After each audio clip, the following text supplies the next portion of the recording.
बेटा बात वो नहीं है, तुम इस घर की बहू हो। प्लीज आप यहाँ से जाइए, मेरे सिर में दर्द हो रहा है, मुझे कुछ देर आराम करना है। मैं कोई बच्ची नहीं हूँ, मैं अपनी सही गलत का डिसीजन खुद ले सकती हूँ। मुझे पता है क्या सही है क्या गलत है। फिर ऐसे ही 6 महीने बीत गए। उधर वंदना जी का हार्ट अटैक की वजह से देहांत हो चुका था और अनु का स्वभाव तो बस बिगड़ता ही जा रहा था। पर अनमोल के मम्मी पापा का स्वभाव बहुत ही नरम और शांत था। वो हर बार अनु की बातों को भुला देते। फिर एक दिन, अरे मैंने उस दिन 2 लाख रुपए अपने आप से क्या ले लिए, इन लोगों ने तो पूरा घर सिर पे उठा लिया। पर बेटा वो क्या वो, हाँ ये मेरा घर है, मुझे कितना पैसा कहाँ खर्च करना है ये सिर्फ और सिर्फ मेरा डिसीजन होगा, समझे? और हाँ, तुम दोनों अभी के अभी मेरे घर से निकलो, वरना मैं धक्के मार के निकाल दूंगी। पर बेटा, हमने तो बस इतना ही बोला था कि तुम्हें अगर पैसे चाहिए तो तुम हमसे बोल दिया करो, हम दे देंगे। पर क्या? हाँ मैंने बोला ना, ये मेरे पति के पैसे हैं। तुम होते कौन हो जो मैं तुमसे परमिशन मांगू पैसों के लिए? अब एक बार में बात समझ में नहीं आती क्या तुम दोनों को? निकलो मेरे घर से। पर बेटा, हम इस उम्र में कहाँ जाएंगे और कहाँ रहेंगे? माँ पापा, आप यहीं मेरे साथ रहोगे। ये आप दोनों का घर है और अब ये मैं डिसाइड करूंगा कि इस घर को छोड़कर कौन जाएगा। तुम्हारी इतनी हिम्मत, मेरे मॉम डैड को तुम घर से ही निकालने को तैयार हो गई। तुझे जरा सी भी शर्म नहीं आती? अनमोल, अपनी औकात मत भूलो, वरना क्या? अभी की अभी मेरे घर से निकल जा। और हाँ, ये रहे डाइवर्स पेपर्स, इन पर साइन कर। माँ पापा, मैंने तो आपको पहले ही बोला था, पर नहीं, आपने हर बार इस घटिया औरत की साइड ली। अरे अब आपके सर पर ही चढ़कर नाच रही है। अब मैं और बर्दाश्त नहीं कर सकता। अब इन्हें देख क्या रही? अभी जल्दी से साइन करो। ठीक है, मैं भी इतनी बेशरम नहीं हूँ जो तुम जैसे घटिया लोगों के साथ रहूंगी।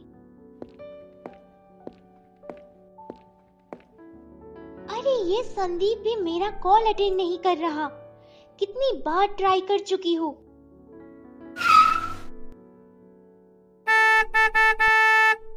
पता नहीं मुझे ऐसा क्यों लग रहा है, पिछले 1 महीने से संदीप मुझे कटा कटा सा रहता है और ना ही अच्छे से बात करता है और ना ही मेरा कॉल अटेंड करता है।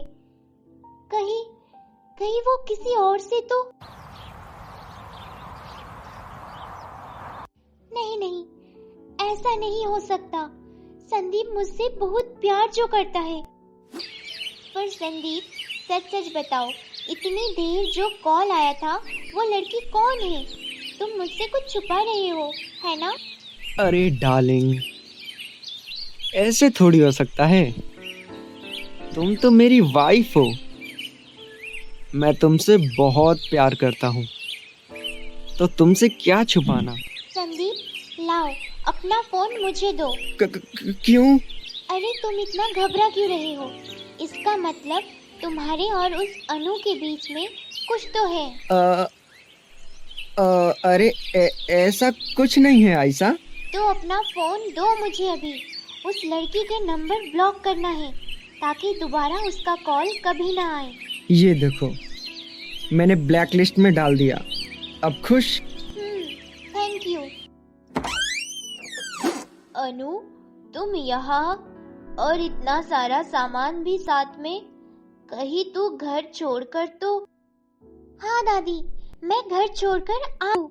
अनमोल ने मुझे अपनी मम्मी पापा के बहकावे में आकर डिवोर्स दे दिया। पर बेटा, ये तो बहुत गलत कर लिया उन लोगों ने हमारे साथ। नहीं माँ, उन लोगों ने हमारे साथ कोई गलती नहीं किया। अरे हमारी ही गलती थी जो इसको सर पर चढ़ा रखा था। अब समाज में हमारी नाक ही कटवा देगी और क्या करेगी। ठीक है पापा, हर बार मेरी ही गलती होती है, उन लोगों की तो कोई गलती नहीं। मैं कल ही यहाँ से चली जाऊंगी। ये संदीप ने मेरा नंबर ब्लॉक लिस्ट क्यों कर दिया? हाँ, उसको इंस्टा पर मैसेज करके बोलती हूँ अभी के अभी मुझे कॉल करे। अरे ये लड़की कौन है संदीप के साथ? कहीं संदीप ने शादी तो नहीं कर ली? हाँ, संदीप ने शादी कर ली है। क्या बोल रही हो दादी आप? संदीप ऐसा नहीं कर सकता। उसने मुझसे वादा किया था कि वो मेरे अलावा। हाँ, मैं सही बोल रही हूँ। पिछले महीने की 20 तारीख को उसकी शादी थी। वो तुम्हारे शर्मा अंकल है ना, उनकी भतीजी से हुई है और अभी वो हनीमून पर गोवा गए हैं। अब तो अनु का रो रो कर बुरे हाल थे। उसे ये दुख तो कम था कि संदीप ने किसी और से शादी कर ली, पर उसे अपने किए पर ज्यादा दुख था कि उसने संदीप के लिए अपने बसे बसाए घर को छोड़ दिया। फिर अब क्या कर सकते हैं? ये सब तो अनु को पहले सोचना चाहिए था। आप देखते हैं लतिका के घर पर क्या चल रहा है। अरे, लतिका ने हर्ष से शादी कर ली। अब आगे देखते हैं। लतिका, मुझे ट्रस्ट है, अब तुम्हारे पापा और दादी जरूर तुम्हें अपना लेंगे। नहीं हर्ष, मैं वहाँ कभी नहीं जाना चाहती। माँ के गुजर जाने के बाद मेरा उस घर की तरफ देखने का भी मन नहीं। प्लीज लतिका। नहीं हर्ष, मेरे लिए बस उस घर में एक माँ ही तो थी। अगर वो ही नहीं रही तो मैं उस घर में कभी नहीं जाना चाहती। हर्ष बेटा, फोर्स मत करो। अगर लतिका बहू का जाने का मन नहीं है तो रहने दो बेटा। और सुनो, मैं और तेरे पापा एक पार्टी में जा रहे हैं। शाम को आने में लेट हो जाएगा। ओके मॉम, नो प्रॉब्लम, आप आराम से जाइए। सॉरी बाबा, अब कभी नहीं बोलूंगा। सुनो, तुम भी कभी अपने घर को याद करके सैड फील नहीं करोगी। लतिका यार, अभी तो खुश हो जाओ प्लीज। देखो तुम्हारा फोन बज रहा है। Hello, good morning sir. हाँ सर, बस अभी आई। हर्ष, मुझे अभी जस्ट हॉस्पिटल जाना होगा। कोई एक्सीडेंटल केस आया है और पेशेंट की हालत बहुत क्रिटिकल है। जल्दी से तैयार होकर आ जाओ, मैं तुम्हें ड्रॉप कर दूंगा।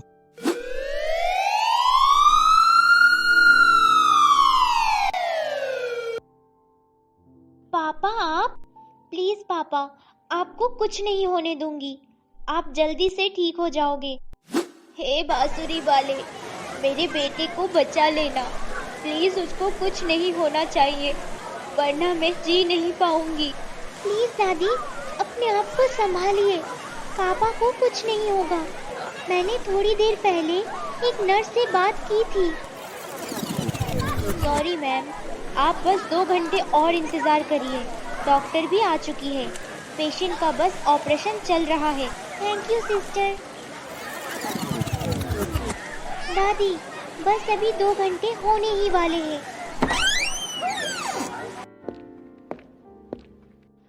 डॉक्टर, अब पापा कैसे हैं? हाँ बेटा, तुम चुप क्यों हो? अब मेरा बेटा कैसा है? उसे अब होश आ गया क्या? लतिका, तुमसे कोई कुछ पूछ रहा है, बोलो। दीदी तुम? लतिका बेटा तुम यहाँ? हाँ दादी, मैं डॉक्टर लतिका, मिस्टर हर्ष कपूर। और हाँ, अब पापा बिल्कुल ठीक है, डोंट वरी। उन्हें होश भी आ गया है। आप उनसे मिल सकते हैं। लतिका, तुम ये क्या बोल रही हो? क्या वो तुम्हारे पापा हैं? और ये दादी? और हाँ हर्ष, पापा का एक्सीडेंट हुआ है और ये मेरी छोटी बहन अनु है और ये दादी है। प्लीज बेटा, हमें माफ कर दो, हमसे बहुत बड़ी गलती हो गई। हाँ बेटा, अगर तुम नहीं होती तो शायद ही आज मैं बच पाता। नहीं पापा, सॉरी बोलने की जरूरत नहीं है। मैंने तो बस अपना फर्ज निभाया था डॉक्टर होने का। दीदी, आप हमारे साथ घर चलो ना, कुछ दिन के लिए। अब माँ भी नहीं है तो घर पर बिल्कुल भी मन नहीं लगता। नहीं अनु? प्लीज बेटा, मना मत करो। अब मैं तुम्हारे आगे हाथ जोड़ता हूँ। अगर हम तुम्हारे साथ ऐसे सलूक नहीं करते तो आज तुम्हारी माँ जिंदा होती। नहीं पापा, आप ऐसे मत बोलो। लतिका, अब मना मत करो। ठीक है पापा, हम दोनों चलेंगे आपके घर। आप कौन? अनु, ये मेरे हस्बैंड डॉक्टर हर्ष कपूर है। ओह, नमस्ते जीजू। फिर अगले दिन लतिका अपने पूरे परिवार के साथ हंसी खुशी अपने घर चली गई। सभी बहुत खुश थे, खासकर लतिका, जो उसे अपने पापा और दादी का प्यार मिला, पर थोड़ा दुखी भी थी, बस अपनी मम्मी की याद में। अगर आज हमारे बीच माँ होती तो कितना खुश होती। लतिका, तुम यहाँ अकेले क्या कर रही हो? कुछ नहीं हर्ष, बस थोड़ा माँ की याद आ रही। लतिका, उदास नहीं होते, मैं हूं ना तुम्हारे साथ। अब तो देखो, तुम्हारे पापा दादी और भाई बहन भी तुम्हारे साथ हैं। हाँ हर्ष, वो तो है। तो अब जल्दी से एक स्माइल कर दो। हर्ष, आप भी ना। तो अब नीचे चले। अमित कभी भी लतिका को दुखी नहीं होने देता, हमेशा खुश रखता, और लतिका भी अमित जैसा पति पाकर अपनी लाइफ में बहुत खुश थी।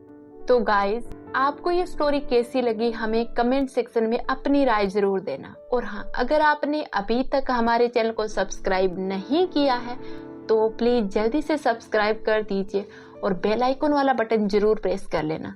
मिलते हैं अगले एक नए शानदार किस्से के साथ। और हाँ, अगर आपके पास कोई भी ऐसा सोशल इश्यूज है तो आप हमें कमेंट सेक्शन में जरूर बता सकते हैं। अगली स्टोरी हो सकता है आपके उसी सोशल इश्यूज पे आए। धन्यवाद।